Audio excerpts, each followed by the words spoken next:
guns, knives, razor blades, bayonets, soldiers, rebels, civilians, forests, fields, homes. When spoken or used separately, these words have nothing in common. Yes, we all have knives in our kitchens.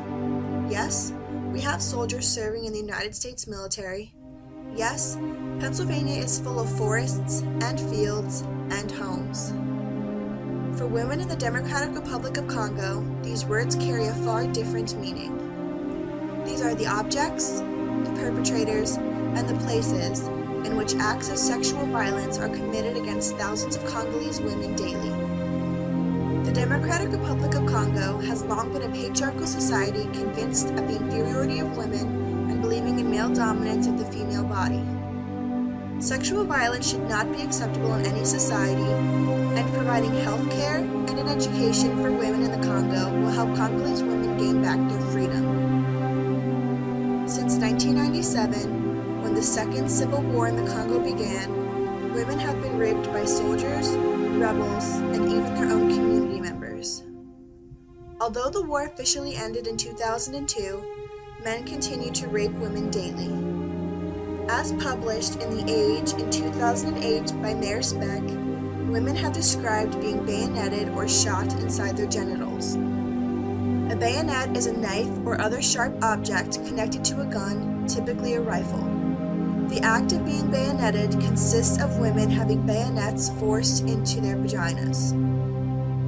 According to an article by Joe Watunji, written in The Guardian in 2011, a study published in the American Journal of Public Health found that 48 women are raped every hour and 1,152 women are raped every day.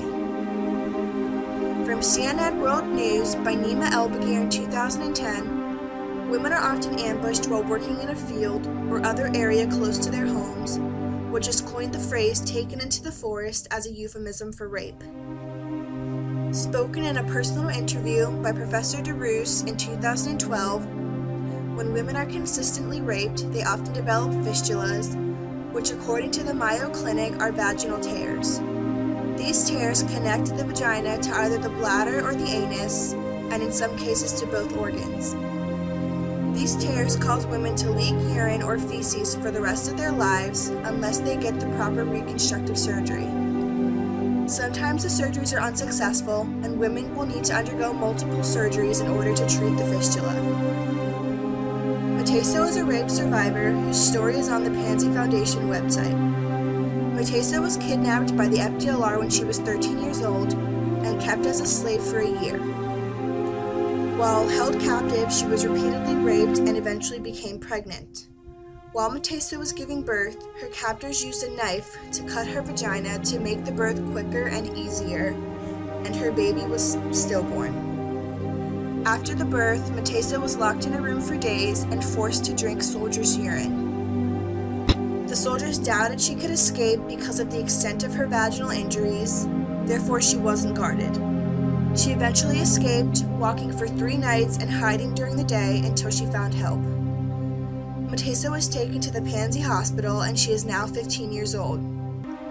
She developed a fistula from her multiple rapes, and her fistula continues to leak despite multiple surgeries.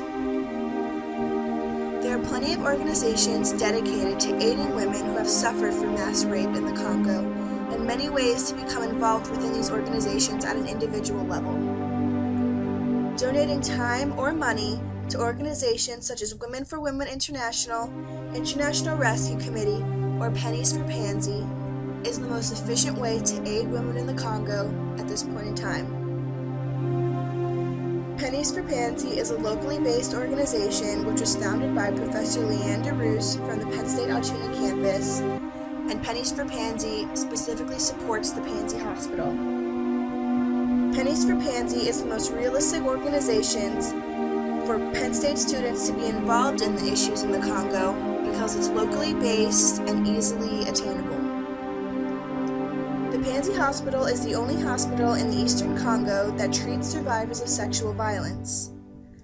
Pennies for Pansy specifically funds childcare for women who are currently receiving treatment at the Pansy Hospital. Donating clothing, school supplies, and other supplies for the children is an alternative way to contribute without donating a substantial amount of time or money.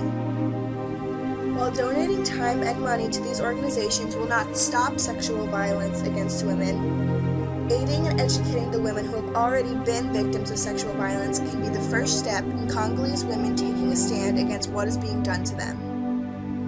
Many women know that what has been done to them and what they have been forced to experience is now over. However, they don't know what the future holds for their children, and this is often more important to them than their own well-being.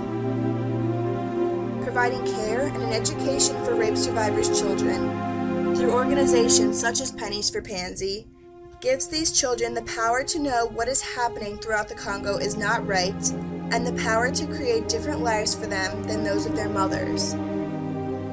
Although supporting these organizations will not end the instances of rape throughout the country, they help women heal after their ordeals, which is the most realistic way to take a stand against the issue of sexual violence against women at this point in time.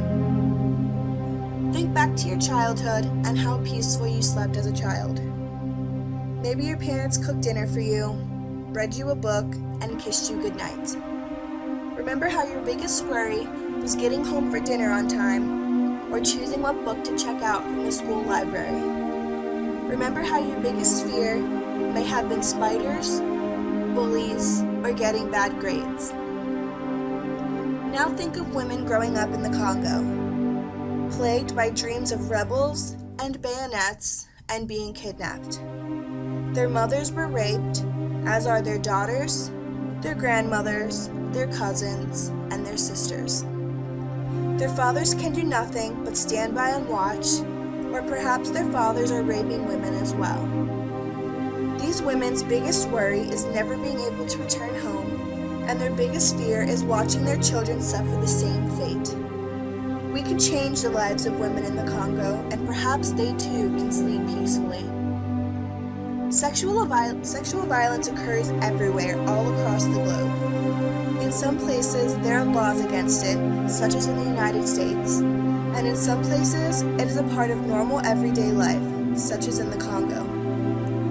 If you were a woman in the Congo, wouldn't you wish for help?